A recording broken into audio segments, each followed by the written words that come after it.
In today's video, I'm going to teach you how to add an email signature in HubSpot.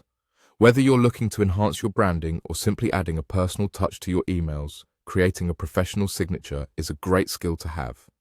So let's dive right in and walk through the process step by step.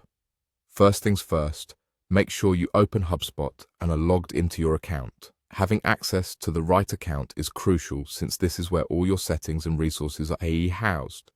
Once you're logged in, the next step is to find your way to the trial guide. This section is especially useful as it contains all the resources you need to get started on building forms. But more importantly for us, it provides a good starting point to navigate through various settings.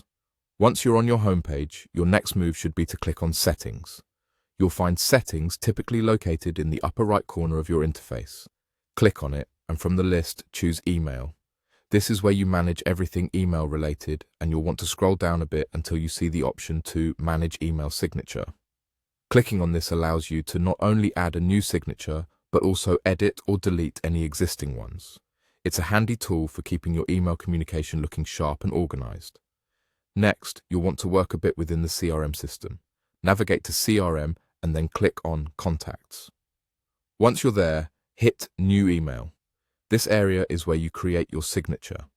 You'll want to enter the text you want to appear at the bottom of your emails, be it your name, job title, or company information. Be sure to format your signature to align with your branding.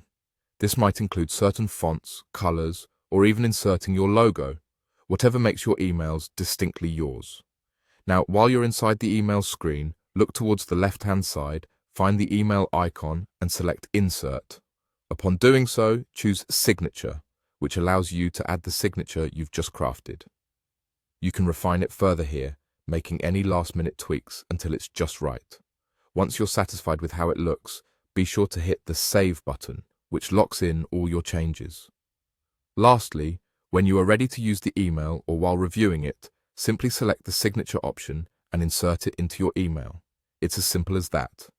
Having a well-crafted email signature adds professionalism and personality to every message you send. So take a moment to make sure yours not only stands out, but also reflects the essence of your brand or personal style. Enjoy this added personal touch to your communications, and thank you for tuning in.